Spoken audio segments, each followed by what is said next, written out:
Welcome to FranklinCovey's weekly On Leadership series. I'm Scott Miller, and I'm joined today by the renowned author and global trust expert, Stephen M.R. Covey. Welcome, Stephen. Hey, great, Scott. Great to be with you. So delighted to have you as our first guest in our new studio. I love it. I love it too. Our production team gave me the license to pick the most influential books that I've read in my 30, almost a year career here. And I'm delighted to announce and remind you, behind you is your book at a place of honor as well too.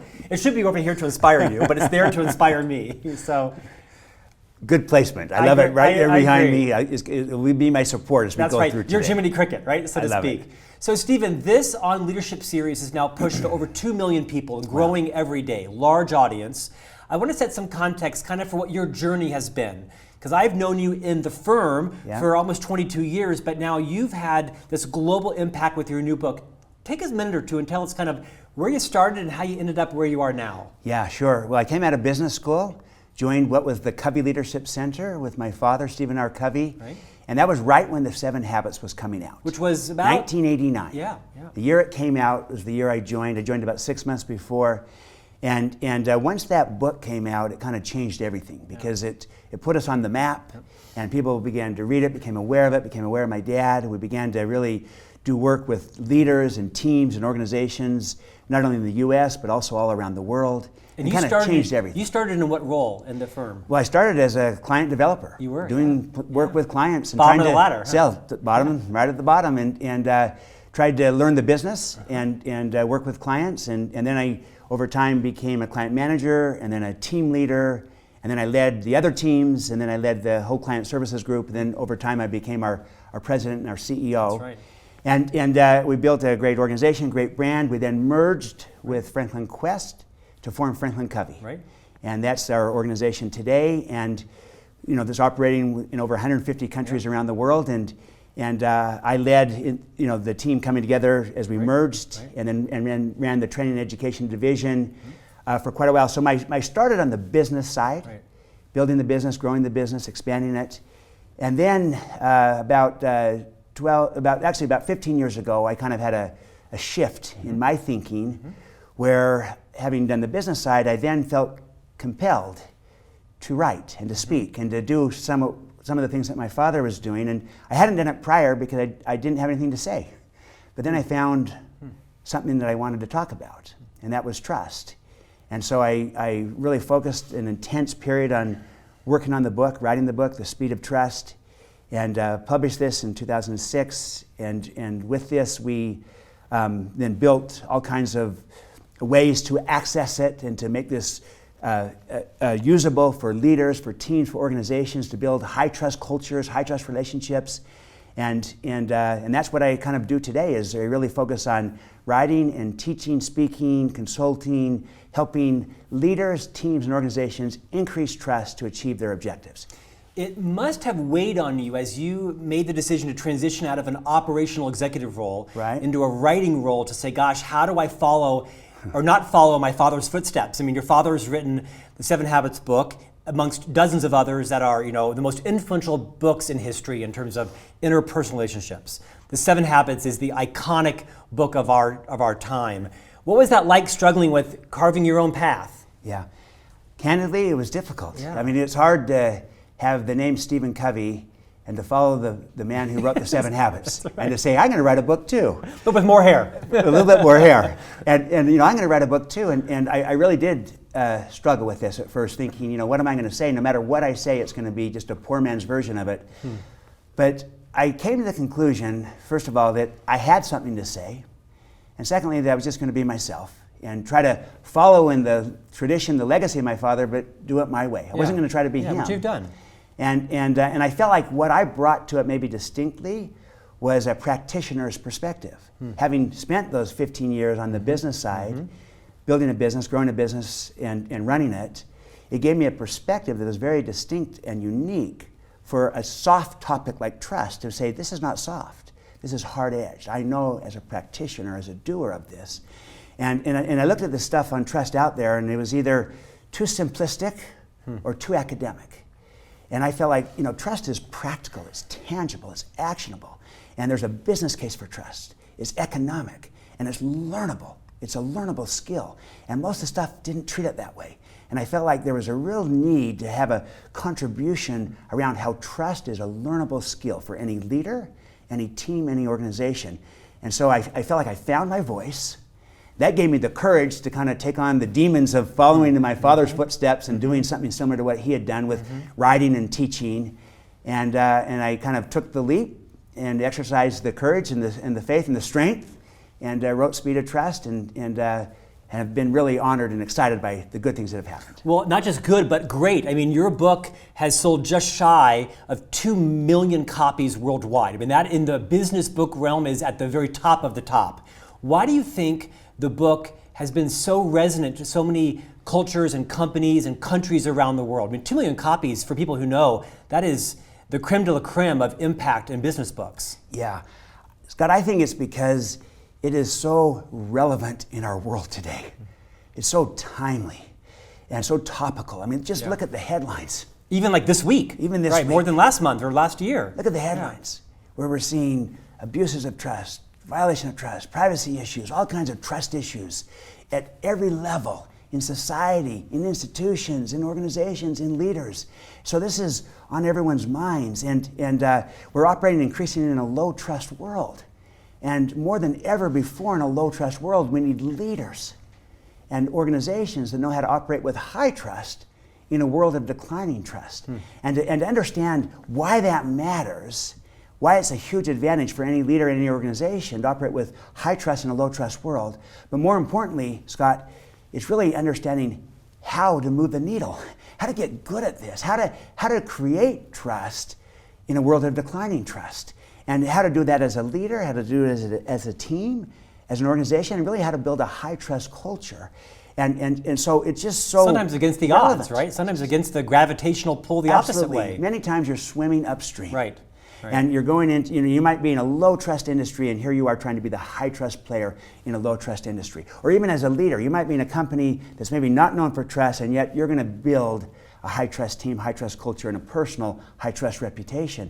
And so you are often swimming upstream. Certainly we are in our society today, but this is what we need. We need models, because models can become mentors. And we need to show that there are leaders and organizations that are doing it the right way. They're operating with high trust, and they're getting results, and their ability to get results the next time has just gone up. Because we have plenty of examples the other direction. We need to show that, there's a crisis of trust, but in the midst of the crisis of trust, there's a simultaneous renaissance of trust. Yeah. It's a paradox. Right. But that's what we're all about. That's what the Speed of Trust practice at FranklinCovey is all about, is helping leaders and organizations build high trust teams and cultures.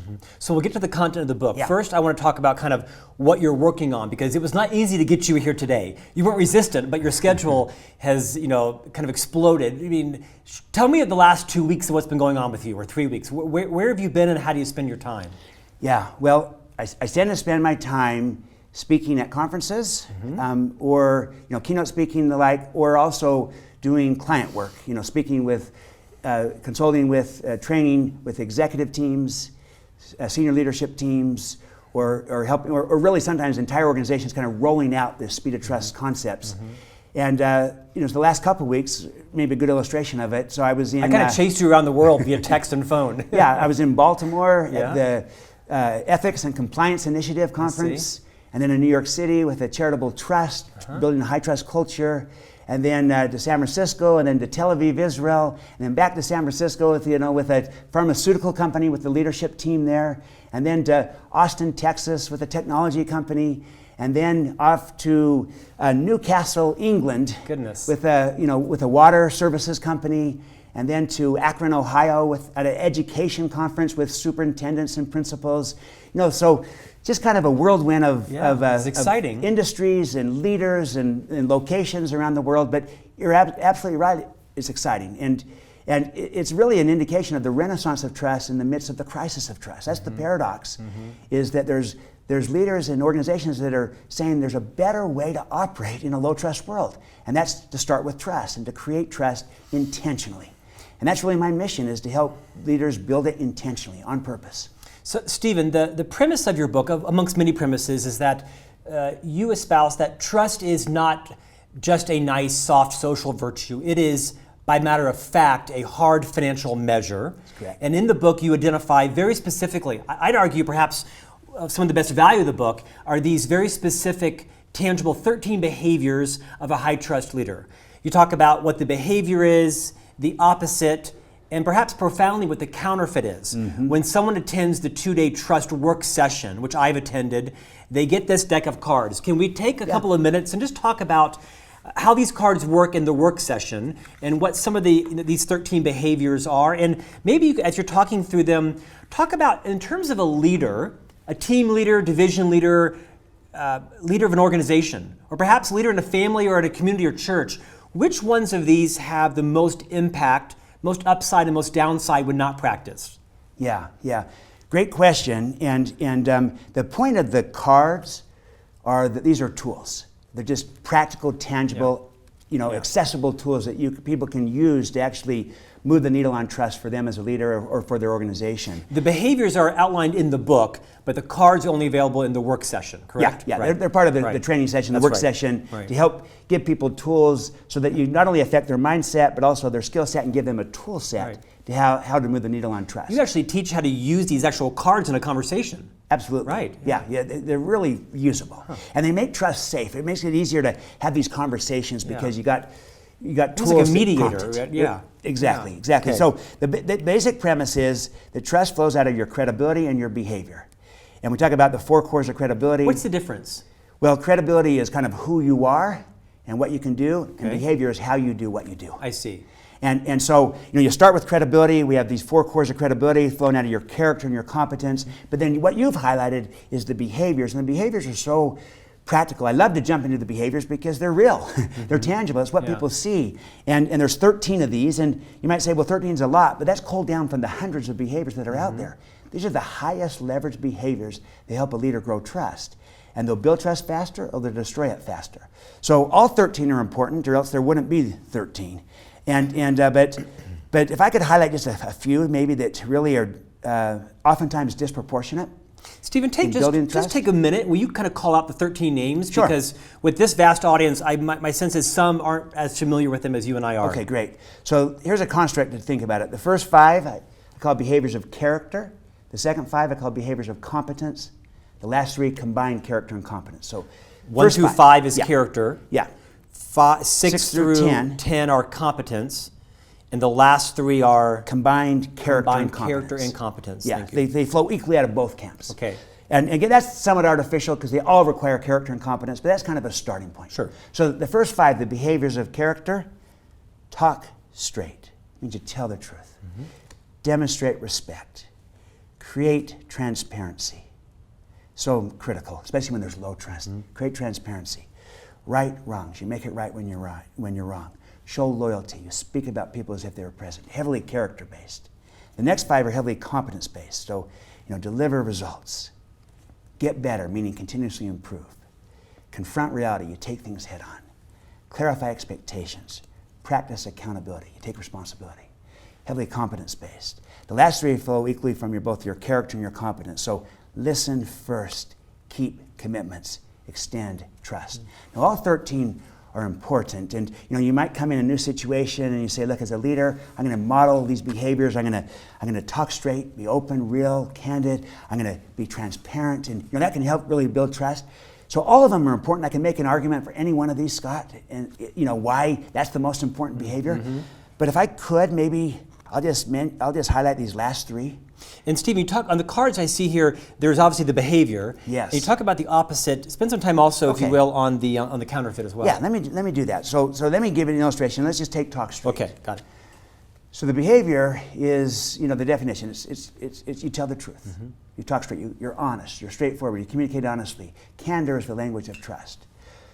Then we look at the opposite, and that's on the card. The opposite is when people lie, and lying destroys trust. And we learned this in kindergarten, right? You tell the truth, you build trust. You lie, you destroy it. What makes this so difficult? What I suggest makes this difficult is what you refer to and I call the counterfeit behavior. And counterfeit behavior is like counterfeit money. It looks real, but it's not. It's fake. It's fraudulent. Same with counterfeit behavior. It looks real, might even work, might even be socially acceptable, but trust goes down.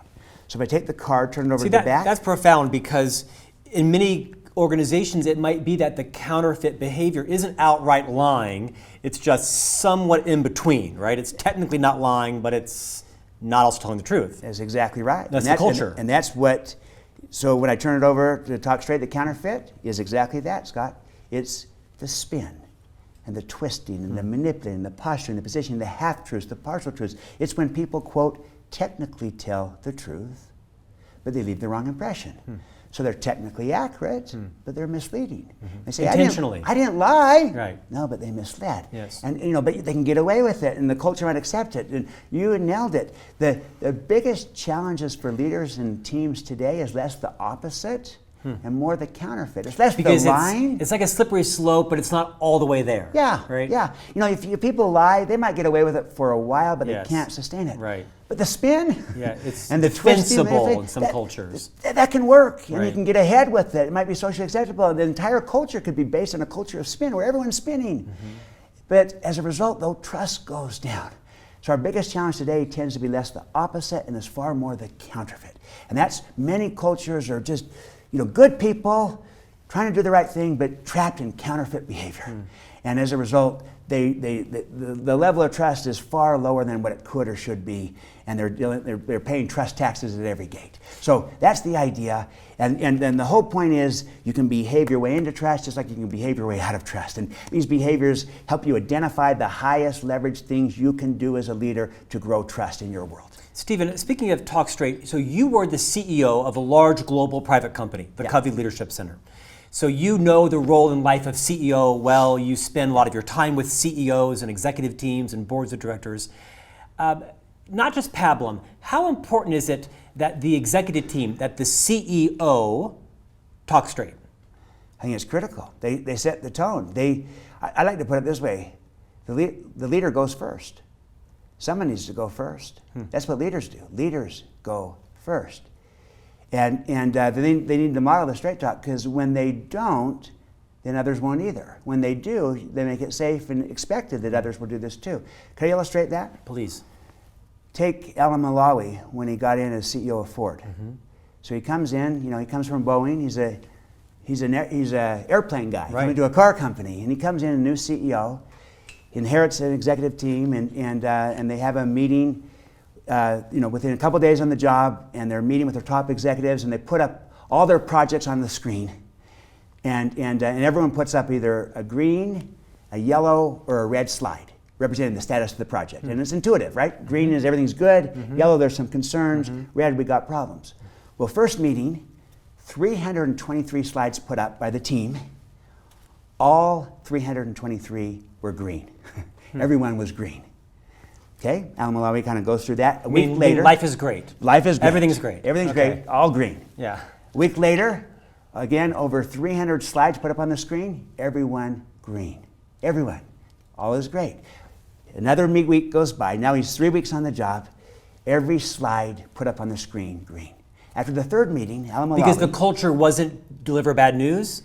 The culture was, you spin it, you do what you need to do, you don't deliver the bad news, you sugarcoat it, everything's fine.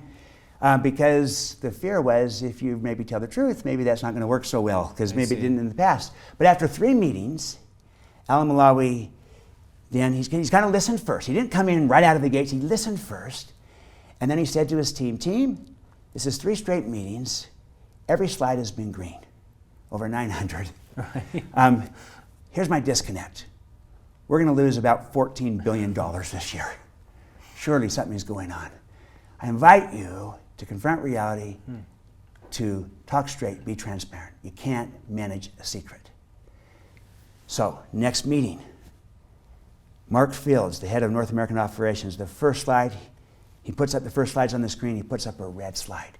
Alan Malawi, he sees that and he claps.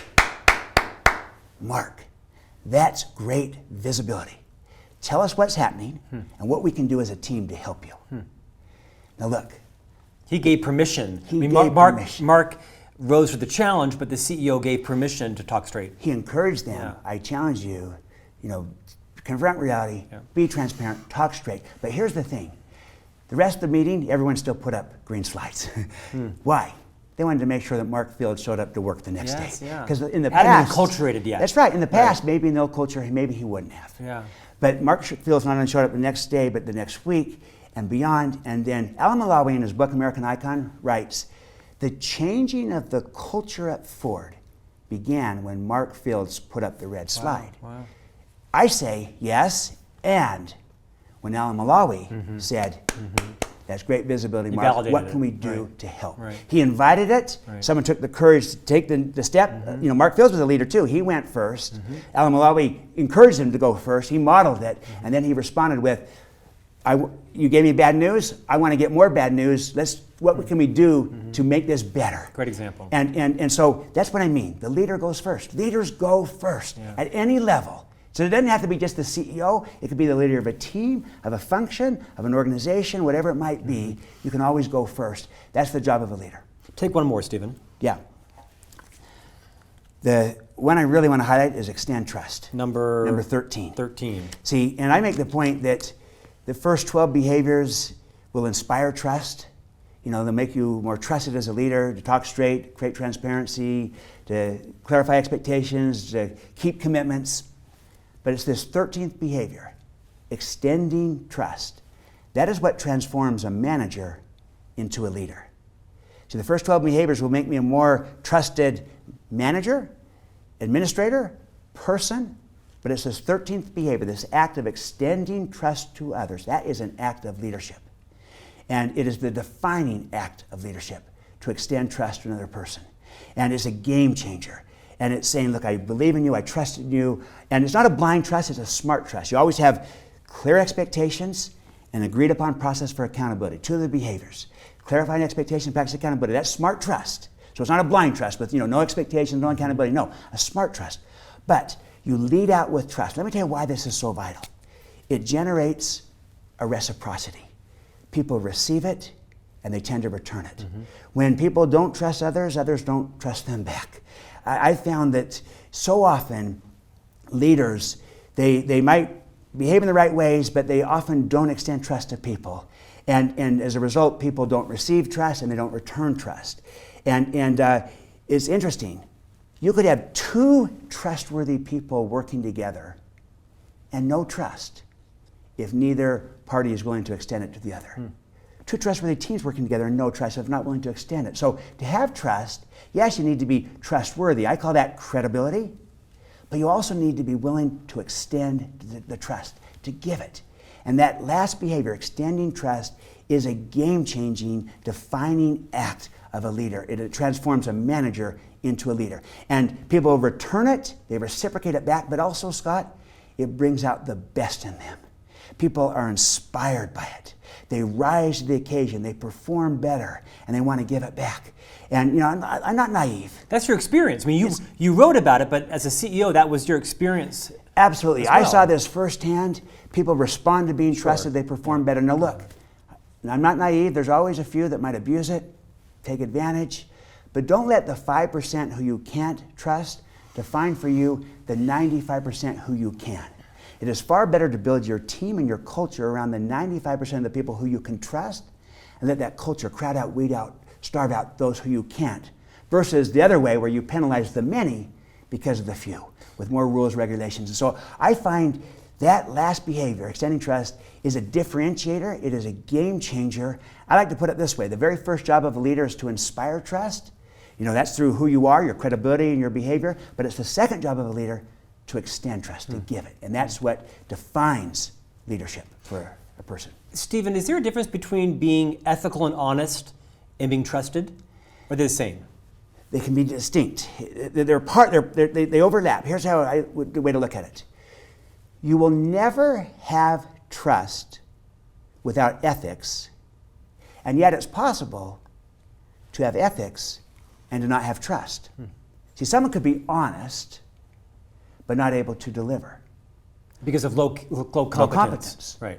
So they might have the character, the ethics, the integrity, but they may not have the competence, the capabilities, the results, the track record. So with such a person, I might trust them if I needed to go on a vacation, needed someone to watch my home or my apartment, right? Because they're honest. But I might not trust them on the key project, the key client, the key deliverable, that has to be done well and on time if they don't have a track record of performing. That lack of competence could undermine my trust. Now, clearly the reverse is true. Someone could be high in competence but low in character. Mm-hmm. So high in competence, they deliver.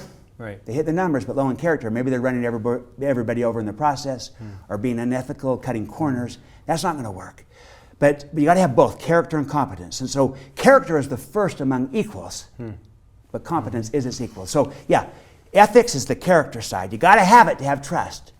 But I could have ethics and not have trust if I don't have the competence side. I can visualize it too. You mentioned that a leader's first job is to inspire trust. What other practical advice would you give in the following couple scenarios? Okay. Say you have a new team leader just been hired in the organization or promoted, and they're joining a team and they want to start to establish trust or build a high trust culture. Maybe they want some quick wins, but they also want some enduring wins. What advice would you give to all the audience out here that's just joined a new team as a leader and they want to build a high trust culture just within their sphere of influence? They're not trying to change the entire company or culture, but just their stewardship. Yeah. Okay, I'll give advice around two veins. I'm guessing talk straight and extend trust. Yeah, right? well, what I'm going to say is this, first what they do about themselves, and then secondly what they'll do with others, with their team. First for themselves, I would come in, I'd start with credibility, and one of the cores of credibility is intent. The first thing I would do, I would declare my intent of who I am, what I'm about, what I'm trying to do, and why. Always give the why behind the what. Start with why, as Simon Sinek says. Give the why. This is what it's all about. I'm trying to get results in a way that builds the trust on the team. Here's what I'm trying to do. Here's why. I declare because myself. Absence that, people will make up their own interpretation. Exactly. When you don't declare intent, people interpret, they bring their own meaning to it. I see. They ascribe intent to you. Right. And at best they're guessing, and at worst they're projecting fears or worst case scenarios. Don't have people guess. No guessing. Declare your intent. Okay. Here's what I'm trying to do. Here's why. So I come into a new relationship as a team. Here's what we're trying to do. We want to hit our numbers. We want to get the results. We want to serve our clients. We want to create value. And we want to do it in a way that inspires trust, that builds the engagement of the team and the collaboration, the partnering. How we do what we do matters. Yes, we want to get the results. We want to do it, though, in the right way so that we can increase our capabilities to get results in the future. I declare myself. I declare what I'm trying to do and why. Second, I would then signal my behavior. That means clarify expectations. I'm telling people what I'm going to do in the future. It's like when you're on the freeway and you're in the middle lane. Yeah. You want to go to the left lane. What do? What should you do? Well, you should turn on your turn signal. Right. Now, you don't. I've been driving with you. But you should turn your blinker. Now, who are you doing that for? You doing that for yourself? And as a courtesy to those around me. Yeah. Right. You're not doing it for yourself. You know what you're going to do. You're doing it for others, so that they might know what you're going to do. They're aware. It's a courtesy, but it's also signals what to look for. That's what signaling your behavior is. You're telling people, here's my intent. I want to get results in a way that inspires trust. So if I make you a commitment, I'm going to keep it. If I'm going to talk to you, I'm going to talk straight. I'm going to be straightforward. If I have an agenda, it'll be open and transparent. I'm not going to have hidden agendas with you. If I have an issue, I'll go straight to you. I won't go behind your back. I tell people what I'm going to do. I call that signaling your behavior. That's the second step. So you declare your intent. You signal your behavior. That is, you tell them what you're going to do. The third step, I simply do what I said I was going to do. I keep the commitments. I just said I was going to do it. Now I do it. And I'll tell you what, that simple process, declaring intent, signaling behavior, and then doing what I say I'm going to do. Or in other words, use the language here, declare intent, clarify expectations, keep commitments. That will build trust. And I can build it fast in little things. I make a commitment, I keep it. Make another commitment, keep it. Make, keep, repeat. Make, keep, repeat. I can get quick wins. I can build trust exceptionally fast. So that's me modeling Making and keeping commitments is arguably one of the highest ways to demonstrate you can be trusted. Absolutely. Your word is your bond. You do what you say you're going to do. And the research shows that's maybe the fastest way to build trust. It's also the fastest way to lose it, is to make a commitment and to break it. Yeah. And the counterfeit is when people overpromise and then underdeliver. So can I just add one more piece of this, Scott? Yeah. So that's where I start. I start with myself. I always start with self. I always look in the mirror. What can I do to give my team a leader that they can trust, so that it's smart to trust me? I focus on my credibility. I focus on my behavior. So my credibility, I declare my intent, what I'm trying to do, and why. I'm always seeking mutual benefit, and then how I'm going to do it, making and keeping commitments. Now, with others, so I start look in the mirror, start with myself, but as I work with others as a new leader of a team, or maybe what if I've been promoted among peers and now I'm their boss? Well, that can be a sticky scenario. That can be really sticky. Would you change your advice for someone who's been promoted over their former peers and maybe they're not untrustworthy or they're not unethical, but there's been maybe some tension, or now all of a sudden you're the leader? What advice would you give a newly promoted peer over her peers? Anything different you might offer there? Well, I would just add one thing. I still say start with self, look in the mirror, and see, you're making it about what can I do to be the kind of leader that you can trust. So that's about what can I do. That's always in play. But here's where I would add how I treat them and how I approach this with them. I would do these 3 behaviors. I would listen first. Tell me what you're seeing. What's on your mind? So they feel validated. They feel heard. They feel understood that I'm not just coming in as the new leader among my peers saying, here's what we're going to do. I'm coming in and saying, help me see what you see. Help me understand what you understand. I want to hear you first, and I want to demonstrate respect for what I just heard. I may or may not agree with it. I'm just trying to understand it first. And that's really important, that understanding, captured in the form of listening first, demonstrating respect for what I hear, because that people now feel heard. And if they felt passed over, they felt like they were slighted, shut down, suddenly they don't feel that from how I'm treating them. I'm showing respect for them, I'm listening to them, I'm understanding, and when they feel understood, they say, maybe I should listen to Scott. He seems to be open. And maybe it's not just a slam shut case that I don't have any say. And so you begin to build hope with them. But then the last one I would say, then I would extend trust to them. I would say, look, my starting point with you is I trust you until you prove that I shouldn't. Now, it's not a blind trust. I have clear expectations. I have high accountability, but I start with trust. And I trust you. And see, by extending that trust, I generate the reciprocity where they tend to trust you back. And I go first. I'm the leader. I go first. So I listen to them. I demonstrate respect. I extend trust to them. And I'll tell you what, you won't win everyone over necessarily, but you win a lot of these people over that maybe were skeptical about why you got the job and they didn't. You begin to create that culture, that environment that is saying we can build trust here, and I'm modeling it. You wrote a second book called Smart Trust. Why did you write that? Because this whole balancing act of when to trust, maybe when not to trust, how much trust to give. It's a low trust world. You can't trust everyone. Finding that sweet spot. Blind trust is risky. Blind trust is risky. And not wise, right? Yeah, I can trust too much, get burned. It's a low trust world. And if I'm too trusting, I'll get burned, and that's not going to work.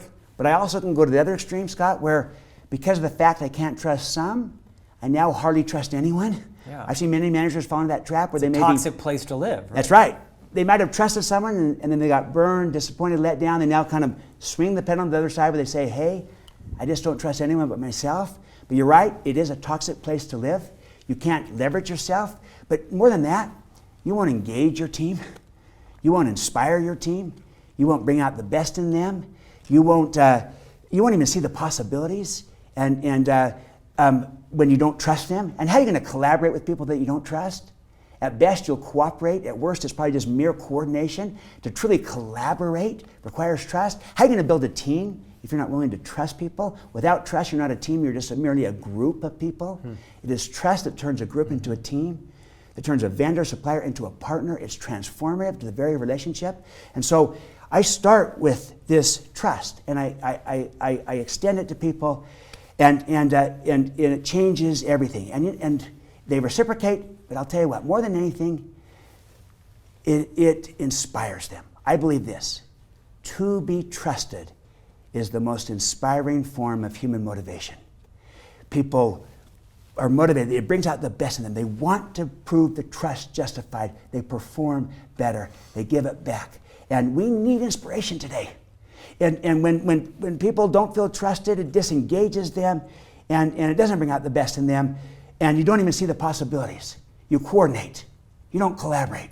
With trust, it engages them, it helps them move to partnering, teaming, collaboration, and it inspires them. And people today need to be inspired. People don't want to be managed. They want to be led. Right. They want to be trusted. They want to be inspired. And nothing inspires people like being trusted. Stephen, your passion for this is contagious. It's kind of turned into your life's work. It's not all easy. I mean, if I look at number 4, right wrongs, that's easier said than done, right? As your dad used to say, says easy, does hard, right? Yep. What advice would you give a leader who needs to right some wrongs? Perhaps their wrongs, or wrongs from a predecessor, or wrongs from the culture of the organization before they inherited it.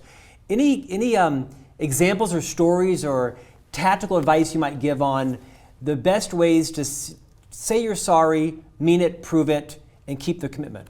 Yeah. Because it's aspirational. It is aspirational, and it's also really needed today because it's a low trust world. We've all fallen short. Yeah. You know, there's shortcomings everywhere. Some of our greatest political leaders don't ever say, I was wrong. I made a mistake. It's kind of refreshing, though, is it not, even to see, you know, all of us are fallible. Right. It can be extremely refreshing. And I'll tell you what, this is vital because we fall short, and it's actually an act of strength and courage to do it. I agree. But here's, if I could use the behaviors as a framework. Okay. So let's say that either I made a mistake or I inherit a mistake, like you say. Sometimes maybe I didn't do it, but I inherit it. Mm-hmm. You know, we this is the position, the role of the company. We've behaved our way into, out of trust. We've got to behave our way back into it. So I would say this. I love my father's expression where he said, you can't talk your way out of a problem that you behaved your way into. And that's how it is. I got to restore trust. Words alone are necessary, but they're insufficient. I have to behave my way back into trust. So what would I do? I'd do these 4 behaviors. First, I would practice accountability. That means I got to own it. I got to take responsibility for it. Even if it's not me, it's still the organization, the company. I can say, look, we've behaved our way out of trust. We own this. We take responsibility for it. Because so often, people don't do that. And Scott, what they're doing instead, they're doing the blame game. They're pointing the fingers at everybody else. But it makes it hard to really restore trust with someone when you're saying, hey, I want to restore trust with you, but by the way, this really wasn't my fault. It's not my fault. People aren't quite sure. Do you get it? You got to say, I get it and I own it. So I practice accountability. Then I do number 4. As you pointed out, I right the wrong. I make it right when I'm wrong. And that might include an apology. It also does include making restitution. That's a legal concept to make whole. Mm-hmm. I make it whole. I make it right when I'm wrong as best I can and say, okay, I'm trying to right this wrong, but I realize I have to behave my way back into trust. It's not enough to just talk about it. That's helpful. The apology is helpful. Telling them I want to restore trust is helpful. But now I've got to clarify expectations going forward, tell them what I'm going to do to regain, to re-earn their trust through my behavior and why it matters to me. And then I got to keep the commitments. I got to do what I say I'm going to do. And I have to behave my way back into trust, just like I behaved my way out of trust. And I believe you can restore it. I don't think it's easy. And it may not be possible in every situation, but I've seen leaders, teams, and organizations do this. I'll give you one example where a leader came in and of a company about 2,000 people, and so small business, or medium-sized business, and he was the 4th owner in a 2-year period. And they kept going through CEOs and new owners coming in, and the cynicism was thick. They'd been to this movie, and they kept getting new owners, new leaders coming in. No one believed a thing. So this guy comes in and he holds a town hall meeting in which he just listens to people, and they come up with all these complaints. But you know what? People were saying, yeah, here we go again. I've heard all this. I've been to this movie. I don't like how it ends. But this leader listened first, and then he captured what he was hearing, and then he made a series of commitments. And as I recall, there was about 16 different commitments that he wrote down in this 2-hour town hall meeting of things he was going to do differently, better, more. Some he could do immediately, some would take some time. But then, so people walked out maybe with a little bit of hope that maybe this leader is going to try to rebuild the trust here. And it wasn't that the leader had done things. He inherited this low trust tax. But it was an inheritance tax, but it still was real. But he made these commitments. That generated some hope. 2 weeks later, he called another meeting, another town hall meeting. He said, I just want to report back on these 16 commitments. And he took them one by one.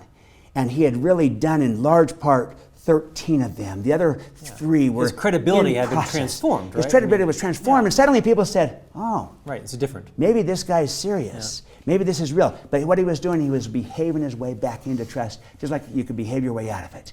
Is this easy? No. Is it possible? In most situations, yes. How do you do it? Through your behavior. You can't talk your way out of a problem you behaved your way into, but you can behave your way out. It's the only way out. Right. Stephen, in our final couple of minutes, you spend most of your time writing, speaking, working with executive teams. For someone who's watching today and they're resonating with the culture's need in their organization to be more high trusted, what's a typical engagement look like? How does somebody get started with the content? Yeah. Not everybody can afford to hire you, and some can. How typically does someone get started? Yeah. You start where you're at. You start where you can. You start where there's a champion. It could be, the person listening to this saying, you know what? I want to build trust on my team. And even if I'm operating in a low trust company, I don't have to wait for the CEO to get this message and to embrace this. I'd like that. Ideally, I'd like to start with the CEO right at the top. That's the ideal scenario. And you start and you model it there and then you ripple down. But the reality is you start where people are at. You start on the sides. You start in the pockets. You start with a leader, with a function, with a group, with a team, with their group.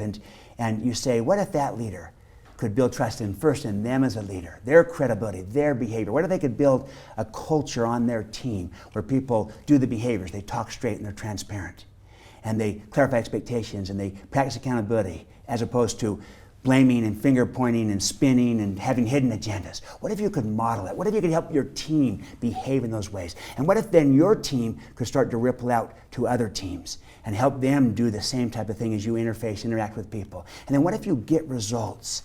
And then people measure your engagement scores and they're really high. And people say, what's Scott doing over there? Look at that. They're performing, and look at their engagement. It's off the charts. And then you start to become a model. That increases your credibility. Then you can become a mentor, help others do it. You spread this, and it goes out, and then it goes up, and it goes down. So I often talk about Frito-Lay and the work that we did with them, where you had Al Carey, the CEO of the company, taking speed of trust, this message, taking these 4 cores of credibility, these 13 behaviors to all 45,000 people, getting water to the end of the row so everyone understands the behaviors that we operate with. In fact, beyond the row, because he took it to some of his suppliers and vendors as well, right? Absolutely. To create transparency throughout their whole supply chain. Their whole supply chain. It started with their remarkable. team, and it went out with vendors, suppliers, customers, and it really became part of how they operated. Yeah. So I had people say, yeah, we need leaders like Al Carey that get it and start right at the top. I like to point out, Al Carey did help make this profound, but it didn't start with Al Carey. It started with Cheryl Sermonera, an HR leader on her team, leading the HR team, saying, you know what? We're going to start here. I'm not going to start with me. I'm going to give to my team a leader that they can trust, that's smart to trust me. I'm going to focus on my credibility and my behavior. Then she worked with her team and built a high-trust team. And then her team interacts with other teams because they're the HR heads that go out that partner with the business units. And they begin to partner. They're more credible. They're more trusted. The business heads start to say, what are you doing? Because this is really working. I can really work with you. I can trust you. And you're a real trusted partner in a way that you haven't been in the past. And because you understand me, you know where I'm coming from, you know how to create value. And suddenly, then they say, you know what? We've learned how to build trust intentionally. And we're doing it on our team. Now we're trying to build it with our partners. And the business head would say, well, it's working. Couldn't we gain from this for our business? And they say, yeah, we could. Then they start to take it to the businesses. And pretty soon these businesses goes to one and to another and then to another. And these business leaders then start to report in to Al Carey and start to say what they're doing and how they're getting results and their engagement scores are high. How are you doing it? They said, we've learned how to build trust intentionally, on purpose, through credibility, through behavior. Here's how. Al sees it and says, this makes sense. This works, doesn't it? We need this for the whole company. So then Al does, in his role as CEO, he sees it, he gets it, he models it, and he says, let's design this in a way that we can give this to everyone so that we all are clear on the expectations of how we build trust here at Frito-Lay and the behaviors that we expect of each other. That's ideal, but it didn't start with Al Carey. It started with Cheryl Sermonera in a pocket on a team. So I'd say, you start where you can, you look in the mirror, you start with you, your leadership, your team, and then you ripple out, you ripple up, you ripple down. Yeah. Ideally, you'd love to start at the top, go down, And maybe we'll get there. Maybe we can start there in some situations. We've had other situations. DirecTV, Mike White. We started right with Mike White, right at the top from the beginning, and roll it out. But more likely, you're starting with a team, a group, a function, a pocket. A leader of a division. A leader of a division, a leader of a unit. It's no coincidence that of all the solutions in FranklinCovey's All Access Pass, the speed of trust tends to be the most pervasive organization-wide. Doesn't it? I mean, it seems to be, of all our solutions, the one that a leader will train her or his entire team or platform, because it creates a culture and a behavior change almost instantly. Would you agree? Absolutely. You see the results immediately. You've identified it spot on. How are you going to change the culture if you don't address behavior? And there's 13 behaviors that build a high trust culture. So suddenly it's really tangible, practical of saying, look, you want to address the culture? You want to change the culture? Change the behavior. And you want to behave in ways that build trust. Here's 13 of them. And here's the corresponding opposites and counterfeits to avoid and to stay away from. And so you got to give it to people. They got to, the water has to reach the end of the road so people know what is expected of them. And I'll tell you what, Scott, these cards, these tools, they become a shorthand language. And so that people can communicate volumes in just a few words. And they become a common language, a common framework, a process to build trust on purpose. And so, it becomes widespread throughout entire culture because you're trying to change the culture and build a high trust culture as the foundation of everything else that you're trying to do. Innovation, collaboration, execution, partnering, engagement, leading change. All those things start with a culture of trust. It is a performance multiplier for everything else you're trying to do. Final few moments. What's your favorite memory of your father? Does something come to mind? So many things. I would say this, that my father was a great teacher, great author, writer. He really had a sense of the human condition and of people, and he was able to communicate it well. He had an ability to take complex things and make them simple. That's what 7 Habits is. The complex made simple. That's his legacy. And it's his legacy. But I would say also that as good as his ability was to reach the many, by taking complex things, making them simple and reaching many, his greatest impact and success tended to be with the few, one-on-one. So for me, as much as I remember the man that was teaching the world 7 Habits, I remember the father that was teaching me how to take care of the yard. Green and clean. Because you're the son in the 7 Habits story, Green and Clean. I'm Green and Clean son. Yeah. That's me. I was a 7-year-old boy. And you know what? He trusted me. And he told me, clear expectations, agreed upon process for accountability. We didn't have these cards. We didn't have the behaviors, but he said, green and clean. Results, words. But he trusted me, 7-year-old. Gave me the job. And the equivalent of that was what I felt in my life. He believed in me. He had confidence in me. He saw the best in me. He did with all the brothers and sisters. We all like to think, there's 9 of us, that each of us was the favorite child. And so maybe my father's greatest legacy, even more than reaching the many, was reaching the few. And reaching me personally with how he treated me, believed in me, saw what I was capable of. I use Green and Clean as a metaphor of it because people know that story. Right, from reading the 7 Habits. From the 7 Habits. Right. But I could give so many other equivalent examples of that, of how he listened first and affirmed me, valued me, and in my words, trusted me. And I felt that trust. I was inspired by it. It brought out the best in me. I did tend to rise to the occasion, and I gave it right back to him. Sounds like your own legacy is somewhat similar. I mean, with 2 million books almost sold and many more in the coming years, do you see your legacy similar? I hope so. I feel a sense of stewardship, Scott, to build on what my father has done. I don't put myself in his category. I think he was a unique and special person, but I do feel like I have a stewardship. I carry his name, and I have a stewardship and responsibility to carry on his legacy and to do his work of leadership. My specific calling, I feel, is around trust, which is the foundation of leadership, the very first job of leadership. That first imperative in our leadership, in our leadership offering, inspiring trust, extending trust, And I believe it's the number one competency of leadership needed today more than any other. I feel that is my calling, my legacy, following in my father's footsteps with maybe my distinct twist to it, my distinct calling part of it, which is how trust is the starting point. And it's really what is needed in a low trust world. And so leadership is a broad topic, as we know and as our listeners know. There's lots of elements to it. But where you start is always with trust. If you can begin there, then suddenly your ability to do all the things you need to do as a leader has just gone up. Mm-hmm. It is a multiplier and an accelerator. Mm-hmm. And so that is, I believe, my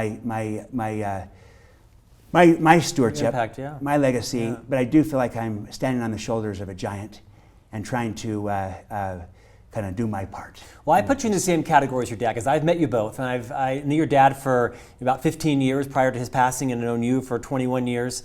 One of my favorite stories about you that I tell a lot, because you're the real deal, sir.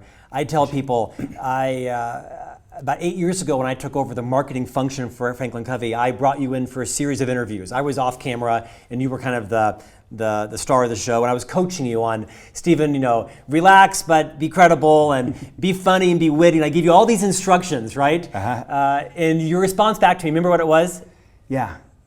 I said, I just got to be me. That's it. You said, thank you, Scott, for all that advice, but I can only be me. And I think you were probably both giving me a little bit of advice, a little counsel, but you also were inspiring me, because I've told that story hundreds of times, that Stephen, just without even